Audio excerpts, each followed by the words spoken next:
आज की ये जो वीडियो है ये कह सकते हैं कि बहुत ही नॉलेज वाली वीडियो है।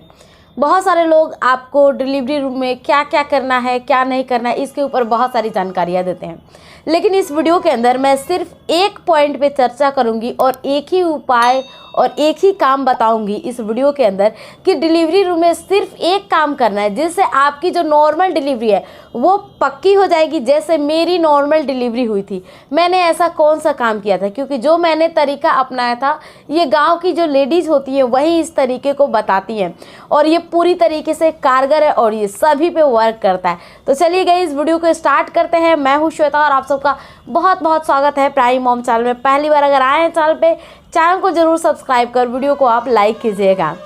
देखिए गाइस, डिलीवरी रूम के अंदर हम कब जाते हैं? सबसे बड़ी बात, हम तभी जाते हैं डिलीवरी रूम के अंदर जब हमें लेबर पेन आ चुका होता है।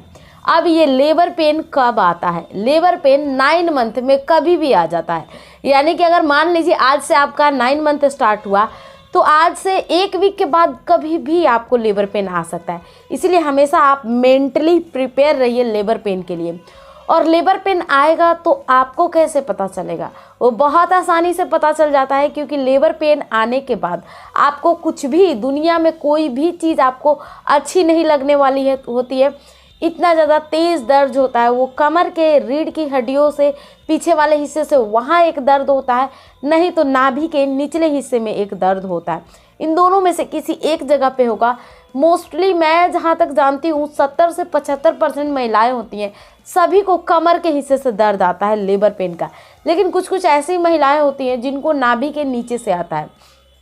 मुझे भी कमर वाले हिस्से से आया था। मेरी बहुत सारी सब्सक्राइबर ने बताया कि उनको कमर के हिस्से से ही आया था, तो पेट के हिस्से से किसी किसी को ही आता है। अब ये है कि हमें जब लिवर पेन आने लगता है, दर्द होने लगता है, जब हम हॉस्पिटल चले जाते हैं उस टाइम हमें क्या करना है? क्योंकि हमें उस टाइम पहली बार अगर आप माँ बन रही हैं, ऑब्वियस सी बात है, कुछ भी नहीं है आपको पता है।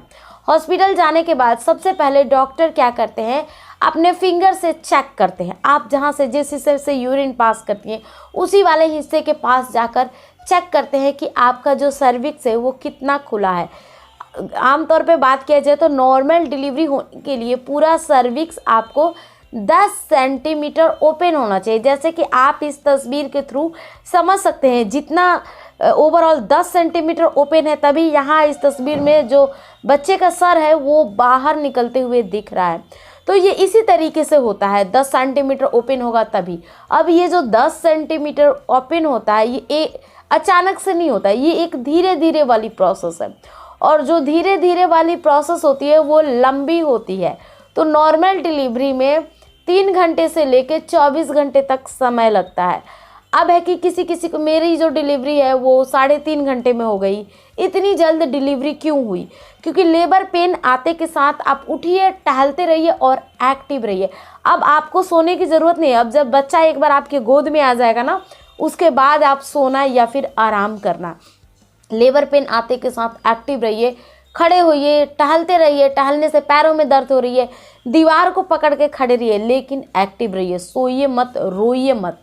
रोने से क्या होता है कि आप थक जाती हैं, और जब भी आप थक जाती हैं तो आप परेशान हो जाती हैं और आपका जो दिमाग है वो कम चलने लगता है कि आपको करना क्या है। तो उसके बाद क्या होता है, जैसे आपका सर्विक्स थोड़ा ज़्यादा 4-5 सेंटीमीटर ओपन होना स्टार्ट होता है, डॉक्टर आपको डिलीवरी टेबल पे लेटाते हैं। डिलीवरी टेबल कुछ इस तरीके से होता है, ऊंचा यानी ऊंचाई पे आपका सर रहेगा, पैर का हिस्सा नीचे वाले हिस्से में रहता है। यानी कि पैर का हिस्सा जो होता है वो डाउन होता है, सर आपका ऊंचा होता है। इस केस में प्रेशर लगाना काफ़ी आसान होता है। वहाँ पे कह सकते हैं एक डंडे जैसा स्टिक होता है, उसको इस तरीके से आपको अपने मुट्ठी से पकड़ लेना होता है और नीचे वाले हिस्से में जोड़ लगाना होता है। अब जो मैंने बोला था एक ही उपाय आपको करना है, एक ही काम करना है डिलीवरी रूम के अंदर, वो है आपको निचले हिस्से में प्रेशर लगाना है। पुश करने का तरीका, अगर आपने पुश करने का तरीका सही से जान लिया तो आपकी नॉर्मल डिलीवरी जो है वो पक्की हो जाती है। पुश कैसे करना है? सबसे पहले तो पुश इतना ज़्यादा ज़ोर से करना है जितना ज़्यादा आप में एनर्जी हो। समझ गए मेरे कहने का मतलब? अगर किसी चीज़ को धक्का देना हो, 100 केजी का है, तो आप क्या करोगे? पूरा एफर्ट लगा दोगे, तब जाकर किसी बक्से को धक्का दोगे जो 100 किलो का है।